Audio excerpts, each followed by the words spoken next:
Tapi sebetulnya karena pengeroyokan juga kan tidak berpikir resiko kalau orang yang dikeroyok itu mati, ya nggak? Ya kan? Gitu. Jadi kembali lagi, apalagi mungkin karena tentara juga yang sudah dilatih bagaimana faktor kecepatan, insting segala macam, ya kan? Karena kita sering dengar ada kill or to be kill. Ya. Soal pengeroyokan itu gimana Mas, dari pihak TNI ini gimana tadi Mas? Itu ada katanya pengeroyokan tapi tidak dihadirkan. Ya. Tidak ada Ibu, tidak ada pengeroyokan. Tapi kami percayakan Polri, percayakan TNI untuk mengusut kasus secara tuntas, secara terang-benderang. Berarti Mas menarik keterangan Mas nggak ada pengeroyokan gitu? Assalamualaikum warahmatullahi wabarakatuh. Teman-teman, di kali ini saya akan membagikan video yaitu tentang terkait perkataan dari Bapak Panglima TNI yang bahwasanya anggotanya itu telah dikeroyok. Jadi ini seakan-akan Bapak Panglima TNI ini yaitu melindungi anggotanya dan sangat disayangkan. Jadi banyak masyarakat Indonesia ini yang kecewa yaitu atas statementnya Bapak Panglima TNI. Nah, oke teman-teman, seperti apa kata beliau? Mari kita simak videonya. Senjata itu senjata inventaris, ya, yang melekat karena jabatan dari A, ya, itu adalah ADC, ya. Nah, ADC ini ajudan, ya. Sehingga ketika dia dapat tugas itu sudah SOP, senjata itu melekat. Kemudian tadi udah dijawab ya bahwa ini sudah ada SOP-nya itu tadi, ya, ada surat perintahnya segala macam. Nah, kemudian ya tentu bukan senjata rakitan, ya. Kita akan evaluasi, tapi penggunaan senjata melekat itu adalah untuk pengamanan diri dan siapa yang menjadi tanggung jawab pengamanan atasannya itu, ya. Karena kalau misalkan terjadi sesuatu terhadap atasannya, maka orang yang pertama melekat itulah yang mengamankan, ya kan. Kita bicara masalah SOP tadi, ya kan. Nah, kalau saya dihadapkan kepada pengeroyokan, berarti kan sebetulnya kan sama-sama nggak tahu siapa yang akan mati, ya kan, ya. Nah, jadi kita saja kalau misalkan terdesak, ya, dikeroyok pasti akan mencari, akan bela diri, ya kan, akan mencari suatu benda yang mungkin bisa untuk membela diri, mengamankan. Nah, ini mungkin digunakan ada senjata api, ya, dan itu kan senjata apinya kan bukan, itu kan dibawa, ya kan, ya, gitu. Nah, mungkin sementara itu, ya, untuk evaluasi nanti kita akan evaluasi, ya, sebentuk bagaimana ke depan ini untuk penggunaan senjata api ini. Tapi sebetulnya karena pengeroyokan juga kan tidak berpikir resiko kalau orang yang dikeroyok itu mati, ya nggak? Ya kan? Gitu.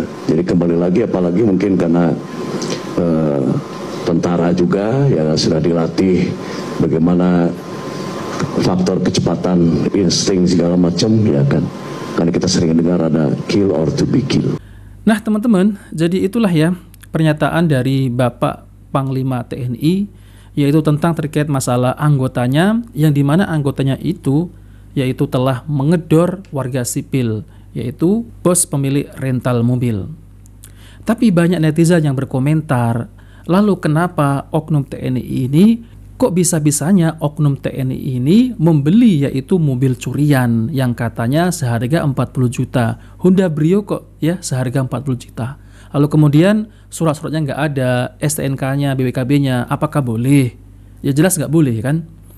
Nah teman-teman, jadi apakah benar statementnya yaitu Bapak Panglima TNI ini bahwasanya anggotanya itu dikeroyok lalu membela diri dan mengedor? Apakah itu dibenarkan?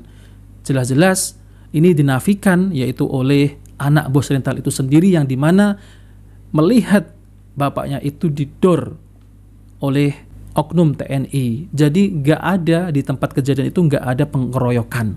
Seperti apa videonya? Mari kita simak videonya. Ya, kita ikuti saja proses selanjutnya begitu. Terima kasih ya. Soal pengeroyokan itu gimana Mas, dari pihak TNI ini gimana tadi Mas? Itu ada katanya pengeroyokan tapi tidak dihadirkan. Ya. Tidak ada Ibu, tidak ada pengeroyokan. Tapi kami percayakan Polri, percayakan TNI untuk mengusut kasus secara tuntas, secara terang-benderang. Berarti Mas menarik keterangan Mas nggak ada pengeroyokan gitu? Ya, tidak ada pengeroyokan. Berarti beda pernyataan sama kemarin? Ya, di rekonstruksi ini juga nggak ada pengeroyokan tadi. Tidak ada pengeroyokan sesuai di rekonstruksi tadi. Udah sesuai nggak Mas di rekodnya dengan yang Mas lihat pas kejadian itu? Sesuai. Ada berapa adegan? Ada dikasih tahu nggak dari pihak TNI? Kasus secara tuntas, secara terang benderang. Berarti Mas menarik keterangan Mas nggak ada pengeroyokan gitu. Ya tidak ada pengeroyokan. Berarti beda pernyataan sama kemarin.